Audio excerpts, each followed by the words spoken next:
Kadang-kadang kita itu justru ngurusin sesuatu yang sudah ditanggung oleh Allah, tetapi meninggalkan kewajibannya Allah bebankan kepada kita. Kewajibannya Allah kepada kita bagaimana mendidik anak itu sholih, malah kita tinggalkan. Memikirkan tentang dunia anak kita dan bagaimana nanti dia kalau dewasa makan apa, yang sejatinya sudah ditanggung sama Allah, malah kita pikirkan.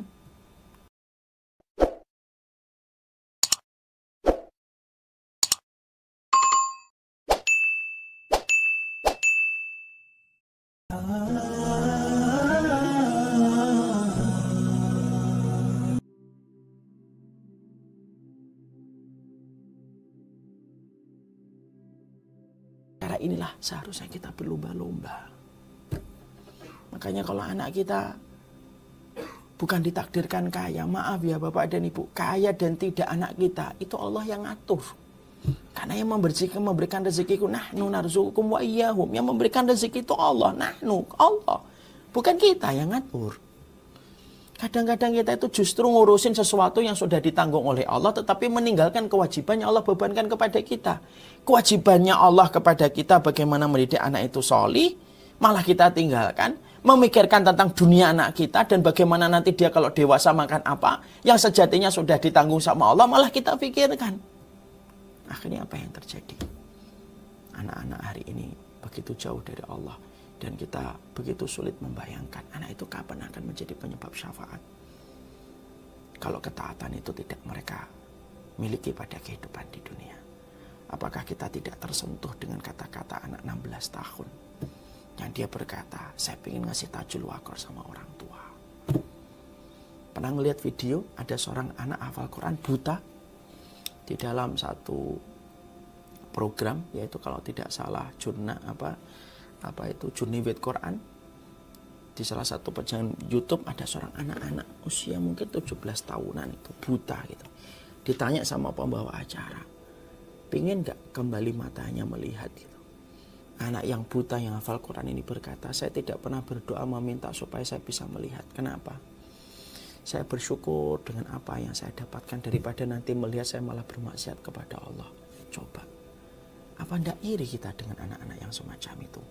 Alangkah bahagianya orang tua mereka. Orang tua yang sejatinya mereka mendapatkan hadiah terbaik. Hadiah terbaik dari seorang anak itu bukan kado, bukan bingkisan coklat, bukan mobil.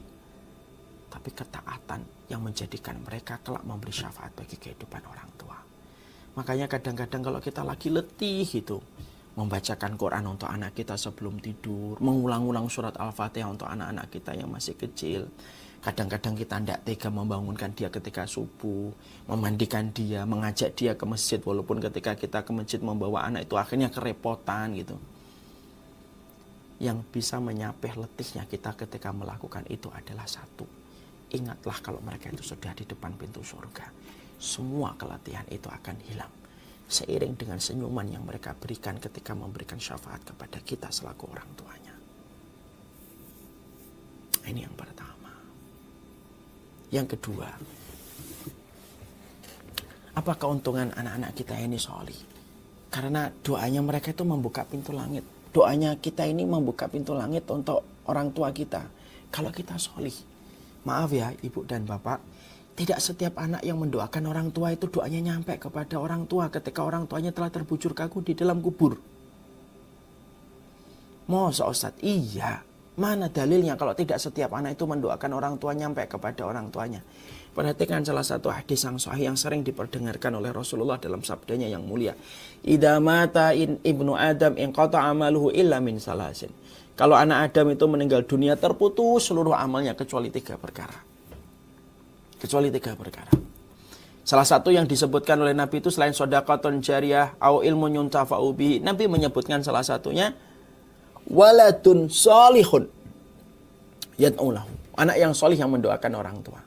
Nabi mengatakan dalam hadis yang terkenal ini yang sering kita dengarkan dari para asatid yang sholih yang sering mereka sampaikan di dalam mimbar mereka dan khutbah-khutbah mereka dan kajian mereka. Nabi kita itu menyampaikan di dalam hadis ini waladun sholih. Bukan waladun. Apa bedanya Ustaz waladun sholih sama waladun? Ya beda. Kalau mengatakan waladun, anak. Tapi kalau mengatakan waladun solih secara bahasa Arab, nahwu sorobnya itu waladun itu adalah mausuf, solih itu adalah sifat. Berarti kalau kemudian anak itu betul-betul menjadi anak, berarti doa yang nyampe kepada orang tua itu apa? Waladun solihun. Anak itu betul-betul bisa memberikan doa kepada orang tuanya itu ketika anak itu anak yang solih. Kalau anak kita tidak solih, kalau anak kita tidak taat kepada Allah, ketika banyak berkubang dengan kemaksiatan dan dosa, naudzubillah min dzalik, maka ketika mereka mendoakan orang tuanya, Robbi firli wali walidayya, nggak nyampe. Karena doa itu terhalang oleh dosa sebagaimana kabut menghalangi sinar mentari. Nabi kita tidak mengatakan waladun. Nabi kita mengatakan waladun solih.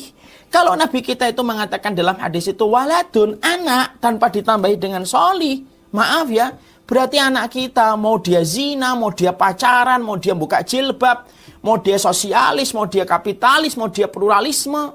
Pokoknya kalau dia anak, doanya nyampe kepada orang tua. Kalau Nabi kita mengatakan waladun.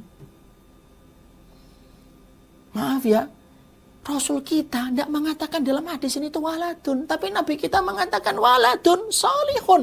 Anakmu itu harus solih dulu. Baru doanya nyampe kepada orang tuamu. Baru doanya itu nyampe kepada orang tuanya ketika anak itu solih. Makanya kalau kemudian kita mengabaikan apa kewajiban kita kepada anak, tidak pernah membacakan Quran, tidak pernah menempelkan kelingking kaki kita dengan kelingking anak kita, tidak pernah mengajarkan mereka tentang tauhid, tidak pernah mengajarkan mereka tentang sunnah, sampai anak kita tidak solih.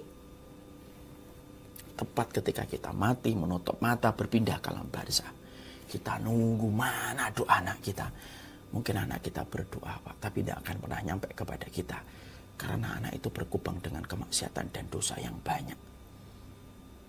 Yang gara-gara ketika di dunia itu tidak kita ajarkan bagaimana kriteria kesolihan dalam kehidupan mereka. Maaf ya, kalau Nabi mengatakan waladun tok, nggak mengatakan waladun solih, itu juga berarti secara tidak langsung tidak adil. Kenapa? Allah akan samakan orang tua yang bersungguh-sungguh mencetak anaknya solih, Allah akan samakan dengan orang tua yang tidak pernah menciptakan anaknya solih. Kalau sama-sama anak itu bisa bermanfaat doanya kepada orang tua. Karena Allah adil, Allah bedakan. Orang tua yang berhasil mendidik anaknya solih, doa anak yang solih nyampe kepada orang tuanya. Allah bedakan dengan orang tua yang tidak pernah berkomitmen untuk menciptakan anaknya solih. Allah tidak akan jadikan doa anak itu nyampe kepada orang tua. Karena itu menunjukkan keadilan Allah. Bisa nggak kita bayangkan? Anak pacaran sampai berzina. Ibunya sudah meninggal 3 tahun lalu, habis berzina, dia duduk ngelihat handphone, dia lihat ibunya, lalu dia berdoa, Robbi firli wali walidayya. Tapi dia habis berzina dan belum bertobat dari zinanya. Nyampe, ada anak kemudian dia bisa berkata, saya agnostik, tidak percaya agama saya. Sampai anak kemudian ketika berkata agnostik ini, kemudian disebabkan karena orang tuanya tidak pernah mendidik mereka untuk taat kepada Allah. Kemudian dia bangga dengan pemikiran dia ketika tidak percaya agama. Tiba-tiba mungkin 3-4 tahun setelahnya dia tiba-tiba ingat ibunya. Kemudian dia berdoa Robbi firli kepada bapaknya yang telah meninggal. Nyampe? Nggak nyampe. Karena doanya anak yang nyampe kepada orang tua itu ada tambahan dari Nabi. Dengan kata sifat. Waladun solihun. Anak itu harus solih. Baru doanya membuka pintu langit dan nyampe kepada orang tuanya ketika telah meninggal dunia di alam barzah terbujur kaku. Makanya saya itu sering gitu ngasih nasihat kepada setiap ikhwan sama diri saya sendiri. Saya tuh ngomong, akhi, antum boleh nakal akhi. Kalau memang susah dikasih tahu, setelah nakal lah. Tapi kalau orang tua sudah antum meninggal sudah. Loh apa bedanya Ustadz? Saya tuh hijrah ketika orang tua belum meninggal atau sudah meninggal. Akhi, beda. Kalau antum nakal sebelum orang tua antum meninggal dunia, maka kemudian yang merasakan akibatnya cuma antum doang. Kalau orang tua antum sudah ngasih tahu gitu ya. Tapi kalau antum tetap bermaksiat, tetap berbuat dosa ketika orang tua antum meninggal dunia, yang merasakan bukan hanya antum dalam pahitnya dosa itu. Yang merasakan akibat dari dosa yang antum lakukan orang tua antum, doanya antum tidak pernah nyampe kepada orang tua. Kalau antum tidak pernah berusaha untuk mensolehkan diri antum ketika ingin mendoakan orang tua. Makanya bingung saya kalau ada seorang orang tua gitu ya, meninggal dunia gitu. Anaknya masih berbuat dosa, masih makan riba, masih membuka aurat. Mungkin orang tuanya di dalam alam barzah itu nungguin gitu, mana doa anak saya ini kok nggak nyampe-nyampe gitu. Ternyata anaknya itu mendoakan tapi ketutup di pintu langit. Gara-gara anaknya itu tidak taat kepada Allah Subhanahu wa Ta'ala. Makanya kita khawatirkan kalau anak kita nggak bangun ketika subuh itu. Yang kita khawatirkan bukan hanya dia, yang kita khawatirkan kita nanti kalau kemudian sampai besar dia nggak pernah mampu untuk membangunkan dirinya ketika subuh, ketika taat kepada Allah gitu. Runyam urusan matinya kita ini jadinya runyam. Kenapa menjadi runyam? Ya karena kita ini gagal menjadikan mereka itu menjadi anak yang solih.